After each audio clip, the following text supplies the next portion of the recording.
हरे कृष्ण, राधे राधे। स्वागत है आपका मेरे इस चैनल पे। आज हम जानेंगे कि जन्माष्टमी क्यों मनाई जाती है और श्री कृष्ण का जन्म कैसे हुआ। तो करते हैं इस वीडियो को स्टार्ट। वीडियो पसंद आए तो वीडियो को लाइक करें और चैनल को सब्सक्राइब जरूर करें। तो बात है द्वापर युग की। द्वापर युग में पृथ्वी पर कंस और राक्षसों के अत्याचार बहुत ज्यादा बढ़ने लगे थे। तब पृथ्वी गाय का रूप लेकर भगवान विष्णु और ब्रह्मा जी के पास आई और कहा, धरती पे राक्षसों का अत्याचार बढ़ते ही जा रहा है, कुछ कीजिए प्रभु, हमें इस अत्याचार से बचा लीजिए। तब ब्रह्मदेव ने विष्णु जी से कहा, अब आपको पृथ्वी की रक्षा करने के लिए धरती पर आपको 8वें अवतार के रूप में अवतरित होने का समय आ गया है। तब नारायण ने कहा, ठीक है, मैं पृथ्वी के उद्धार के लिए मानव रूप में जन्म लूंगा। और उस वक्त मथुरा के राजा उग्रसेन थे और उनके पुत्र कंस बहुत ही क्रूर स्वभाव के थे। उन्होंने अपने पिता उग्रसेन से उनकी राजगद्दी छीनकर उन्हें कारागार में डाल दिया और खुद मथुरा के राजा बन गए। तभी कंस की छोटी बहन माता देवकी की विवाह की तैयारी चल रही थी। माता देवकी राजा उग्रसेन के छोटे भाई की पुत्री थी और कंस की चचेरी बहन थी।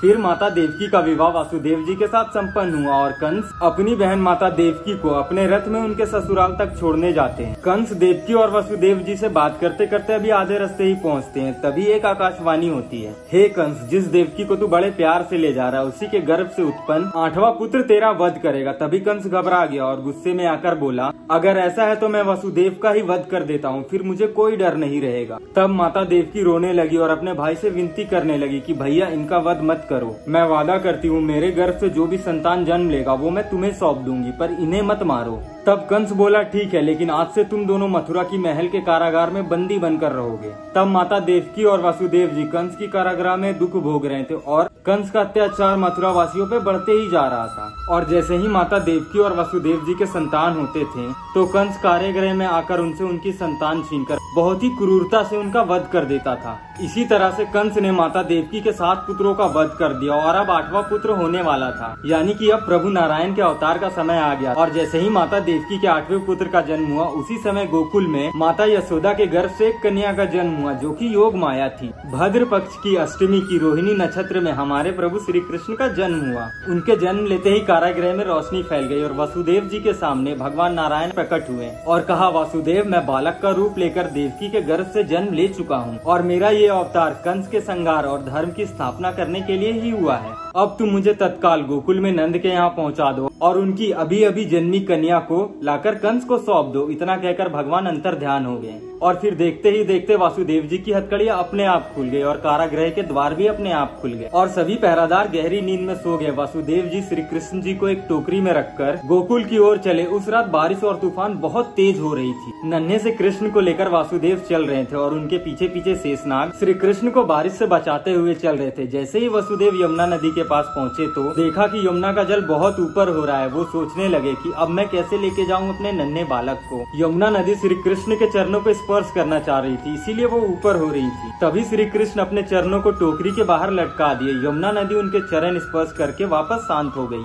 भगवान श्री कृष्ण की इस लीला को देखकर वासुदेव जी हैरान थे और वो यमुना पार करके गोकुल में नंद जी के यहाँ पहुँचे और श्री कृष्ण को नंद बाबा के हाथ में सौंप कर कहा, मैं इस बालक कृष्ण को तुम्हें सौंप रहा हूँ, ये बड़ा होकर मथुरा वासियों को कंस के अत्याचार से मुक्ति दिलाएगा। नंद बाबा श्री कृष्ण को माता यशोदा के पास सुला देते हैं और माया रूपी कन्या को वासुदेव जी को सौंप देते हैं और फिर वासुदेव कारागृह में लौट आते हैं। कारागृह के द्वार अपने आप बंद हो जाते हैं और फिर सब कुछ पहले की तरह हो जाता है। फिर सैनिकों को बच्चे की रोने की आवाज सुनाई देती है। तब वासुदेव जी कहते हैं, हमारा पुत्र नहीं, हमें पुत्री हुई है। तब सैनिक जाकर महाराज कंस को सारी बात बताते हैं। तब कंस हंसते हुए कहते हैं, देखो, मेरे प्रकोप से भगवान भी डर गए और पुत्र की जगह पुत्री का जन्म हो गया, पर मुझे सावधान रहना चाहिए, मैं इस कन्या का भी वध कर दूंगा। और कारागृह में आके माता देवकी से उस कन्या को छीन लिया। तब माता देवकी बोली, भैया इसे छोड़ दो, आपको तो मेरे 8वें पुत्र से खतरा था, लेकिन ये तो पुत्री है। लेकिन कंस नहीं माना और जैसे ही कन्या को मारना चाहा वैसे ही कन्या ने देवी का रूप धारण कर लिया और कंस से कहा, मुझे मारकर तुझे कोई लाभ नहीं, तुझे मारने वाला तो कब का जन्म ले लिया और गोकुल पहुंच गया है। यह कहकर देवी अंतर ध्यान हो गई और यह सुनकर कंस गुस्से से छटपटाने लगा और अपने महल आ गया। फिर जैसे जैसे वक्त बीता कंस ने श्री कृष्ण को मारने के लिए अनेक दैत्य को गोकुल भेजा, पर श्री कृष्ण ने अपने अलौकिक शक्तियों से सारे दैत्यों को मार डाला और कुछ समय बाद श्री कृष्ण और उनका परिवार गोकुल छोड़कर वृंदावन आ गए और